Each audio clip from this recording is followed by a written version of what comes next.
People often ask me what it's like to live in Japan. What's your house like? Do you sleep on the floor? What about those Japanese toilets? How about a Japanese bath? So many questions and more. But today I'm going to take you inside my Japanese house and show you what it's like to live in a Japanese home. Let's go. When you first arrive at a Japanese home, you'll almost always find an area where there's a step up. This area is called the Genkan. Here you'll slip out of your outdoor shoes and into indoor slippers. If you're visiting somebody else's house, be sure to have clean socks. Also, right inside the front door is a place where family members can store their shoes. This area is called the Kutsubako, which literally translates into shoebox. Also, right in the front of our house, we have what's called the Senmenjou, or powder room, Sentakuki, or laundry, and the Ofuro, which is the bath. Before entering a Japanese bath, you always fully wash yourself before entering the hot water. The water is maintained at a pre-programmed temperature so that the water can be enjoyed by the entire family throughout the evening. A sink is almost always located near the front door because it's customary to wash your hands when you first return home from being out. Down the hall, we have the infamous Japanese toilet.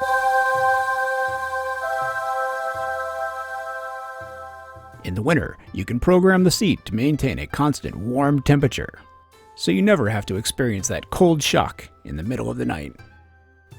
The Japanese toilets have lots of other luxury functions that we'll go into in another video.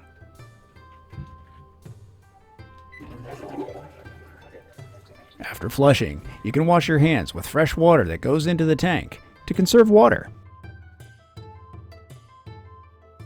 In the next room, we have an area that can be used as a bedroom, a study, an area just to look outside, or just a place to sit and relax. We kind of use it as a library and a place where we can just sit and look outside and open the doors on a cool day. Being an international household, we found a few cultural items to balance our Japanese and American cultures.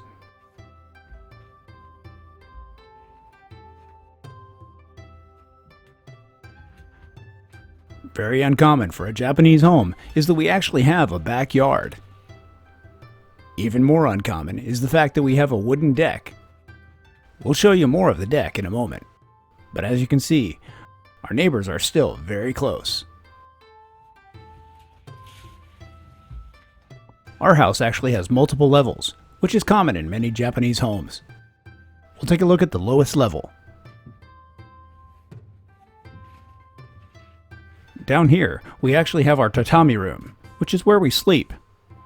It stays very cool in the summer and warm in the winter. And yes, you can see, we actually sleep on a futon.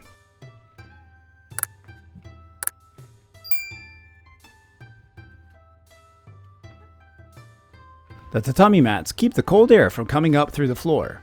They also keep the humidity at just the right level. We also really love the attention to details and the unique ceilings. Also, on the bottom floor of our home, we have a walk-in closet that we also use as a storage room for emergency supplies for things like typhoons and earthquakes.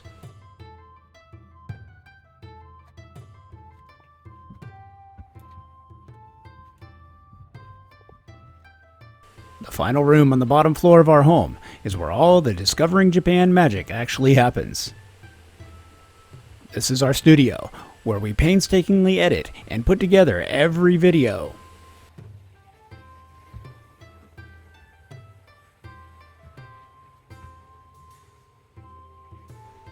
Alright, let's go check out the upper levels.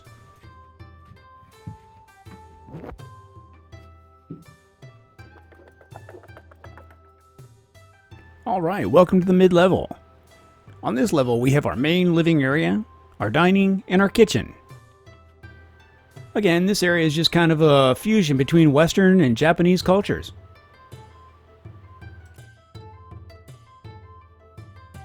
It's a very open-air floor plan and really makes the area feel like bigger than it actually is. It's very spacious and comfortable. A Japanese kitchen is very similar to a Western kitchen. Dishwashers are very uncommon, but gas stoves are pretty much the norm. Plenty of storage space for food. And of course, dishes. Most of the doors are sliding, so in case of an earthquake, the doors don't swing open and dishes fall out and break.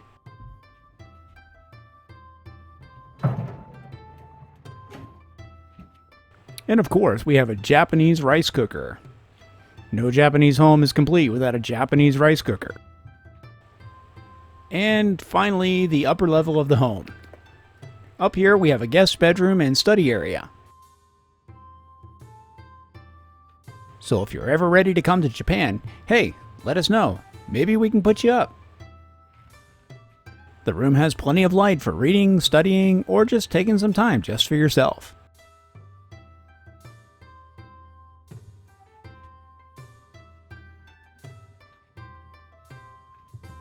The final room inside our home is my personal favorite. It's our Japanese room, or Washitsu room.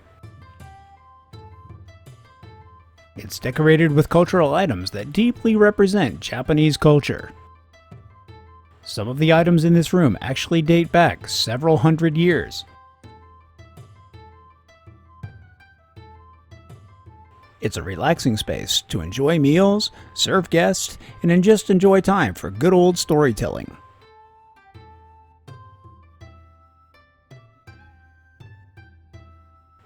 I'll even let you in on a little secret. The majority of items in this room were completely free. That's right, free. In Japan, items that are no longer needed are expensive to discard, so they're often given away completely free. If you know where to look, you can find some amazing treasures.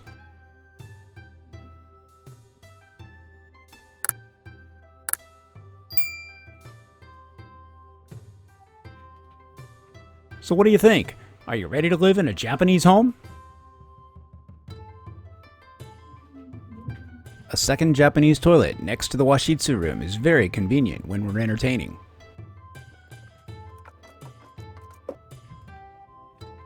The last space I'll show you is our outdoor deck. As I said before, this is not a common space for most Japanese homes.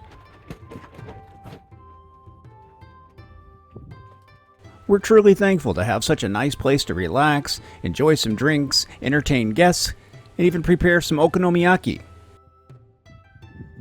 We even have a small herb garden to enjoy fresh herbs and tomatoes.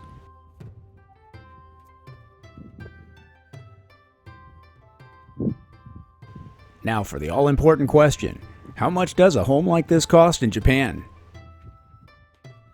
Well, we live outside the city, and for our 100 square meter home, which is about 1,100 square feet, rent is 233,000 yen, or about $1,600 US at today's yen rate. If you were to buy a home this size in our area, the price would be about 35 million yen, or that equates to about 245,000 US. For utilities, last year we paid an average of 38,000 yen per month, or about $280 US per month. So that's it, guys. That's a quick tour of my home here in Japan. Give you an idea of what it's like to live in Japan, what a typical, this is not a traditional house. It's, again, a cross between a traditional Japanese home and a modern Western fusion. But it's a beautiful home. We enjoy living here, and it's just a great place to live. If you've got any other questions, right down there below, be sure to drop them in the comments, and I read every single comment. So don't be afraid to ask. And also, one thing that helps this channel, like the video and please subscribe. We've got more stuff. If you've got anything you want to see, again, put it in the comments. I read them all and we get back to you. Anyway, guys, it was great seeing you. Thanks. See you next time. Discovering Japan.